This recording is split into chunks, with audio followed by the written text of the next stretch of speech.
Hey friends, this is Dr. Diane at the Shenandoah Valley Discovery Museum, and today we are going to do a very cool demonstration about star formation. The things in this experiment were provided to us from our friends at the NISENet, and we're very thankful to have them to share with you. So a question we might ask is space completely empty? Is the space between planets and stars filled with nothing? And the answer to that is no. The space between planets and stars and other space objects is filled with dust and gas, and when that dust and gas comes together and forms a big enough mass, it becomes a star. And so we're going to demonstrate how that happens today. For our demonstration, we have our wire basket, and inside our wire basket, we have different pom-poms, or different styrofoam balls. These styrofoam balls represent different gases, different particles, all the different things you might find in space. We are going to be using a hair dryer. The hair dryer is going to be used to create turbulence, space storms, explosions, all the things that might bring dust and gas together. And then we're going to see what happens. We're going to see what kind of star or what kind of mass we're going to create. You ready? Let's check it out.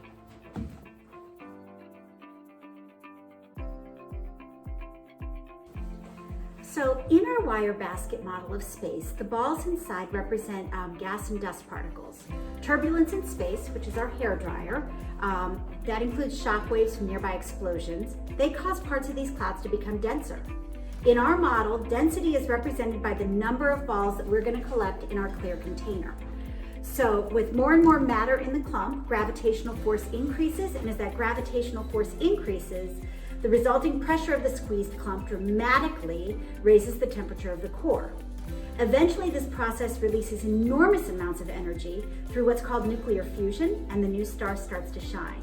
So shall we see what kind of star we can create?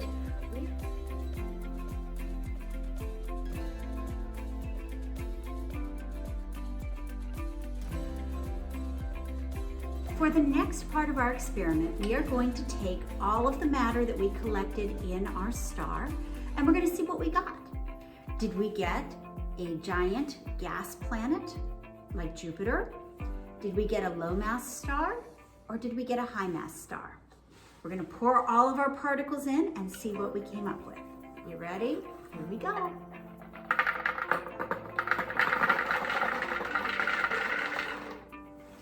All right, so if we had had a gas giant planet, the mass would have taken up about as much as this purple line. To have a low mass star, we would have reached here to the red. We actually went up here to the blue, so we have a high mass star. So what I want you guys to do is the next time you're able to, go out with your family at night, and I want you to spend some time looking at the stars. See if you can see the difference in the colors of the stars. See if you can look at differences in shapes. It's always fun to look at the stars and to dream about what it would be like to travel through outer space. Thank you for discovering with me today.